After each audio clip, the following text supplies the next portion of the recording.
Pronto, nesse vídeo a gente vai conhecer um pouquinho sobre a estrutura de um projeto aí do Spring Boot. Beleza, a primeira coisa que a gente vai fazer é o seguinte, vamos entender um pouquinho algumas pastas importantes que a gente precisa saber agora do que se trata e também alguns arquivos. O primeiro arquivo que eu considero um dos principais aí para você poder utilizar, trabalhar com o Spring Boot, é exatamente esse arquivo aqui, ó, o pom.xml.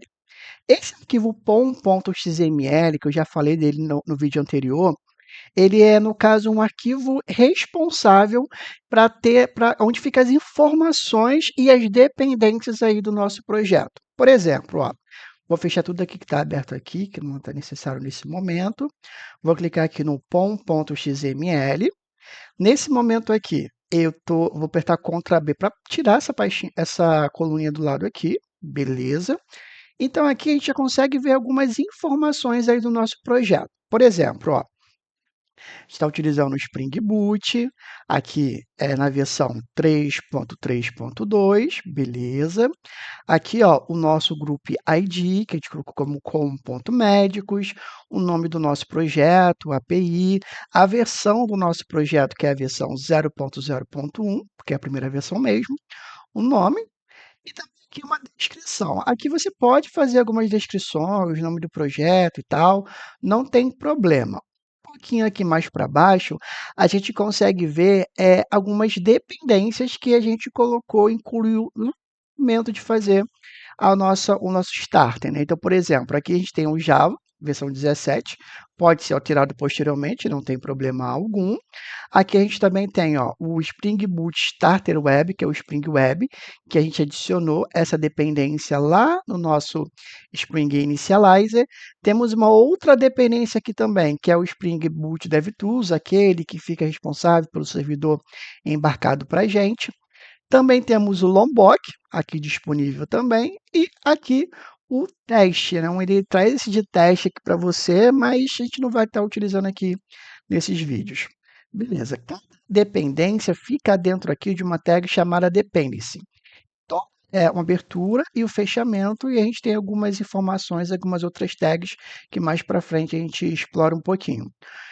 Todas essas tags, essas dependências, elas ficam dentro aqui de uma tag py chamada dependencies. Está vendo essa taguinha aqui, ó? Dependencies. Então, tudo que é dependência aqui, ó, uma dependência, uma outra dependência,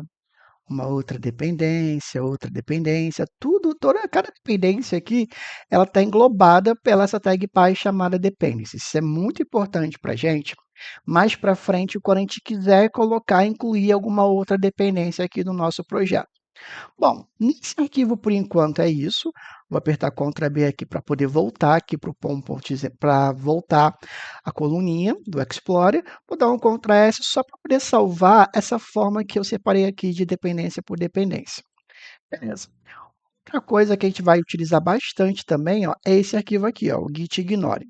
O git ignore, no caso, ele é necessário para quando a gente quer, por exemplo, fazer uma transferência de projeto ou mandar para o GitHub, por exemplo, e a gente não quer mandar tudo que está no nosso projeto. A gente pode escolher, no caso, as pastas e também quais são os arquivos que eu quero enviar que eu não quero enviar também através do git ignore.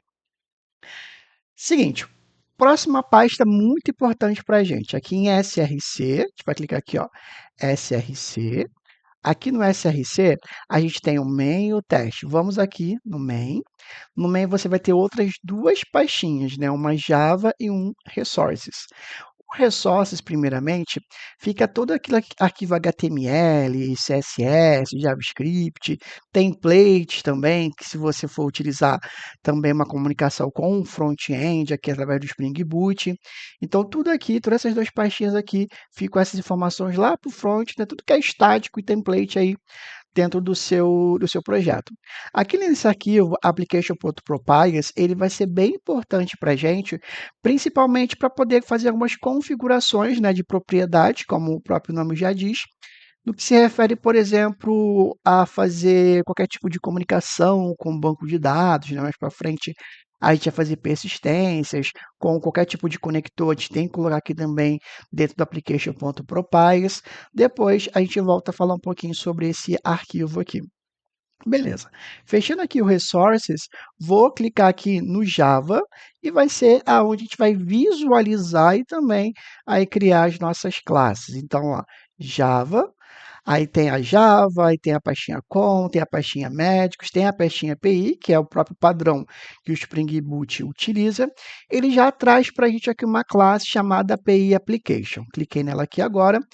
Essa pastinha, desculpa, essa classe API Application, ela basicamente é um exemplo, né? Na verdade, nem seria o exemplo, seria o start aí do nosso projeto. A gente tem aqui no caso, ó, Public Class API Application, ele pega sempre o nome application e o nome do seu projeto ele coloca na frente, então ficou API Application. E aqui a gente também tem o método main, como a gente sabe, né? O método main é um método onde a gente vai conseguir startar, no caso, os nossos projetos. No Java Project é assim, e aqui no Spring Boot não é diferente. Ele traz algumas informações aqui, basicamente informando que o Spring Application, né, ele vai rodar o API Application, que é uma classe, né?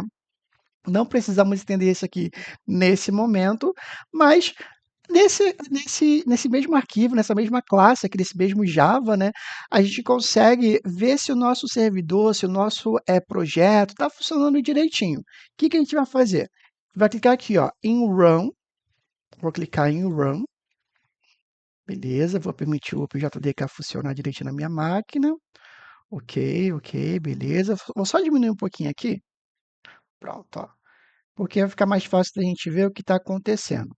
Ele está inicializando aqui o nosso Spring contra B, beleza? E ele deu uma informação aqui seguinte, ó. Deixa eu dar o Ctrl B que não foi. Pronto, agora foi. Aqui, ó. Isso aqui que é muito importante para a gente, ó. Tomcat foi inicializado, startado na porta 8080.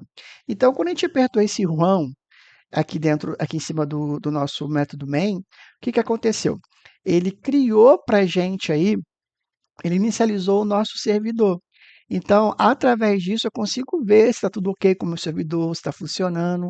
Aparentemente aqui, ele logou direitinho, ativou direitinho, mas vamos fazer um teste, né? Ele informou para mim que o Tomcat foi startado na porta 8080, então eu vou fazer o seguinte, ó, vou vir aqui no meu navegador, vou escrever localhost, 8080, vou dar um Enter, beleza.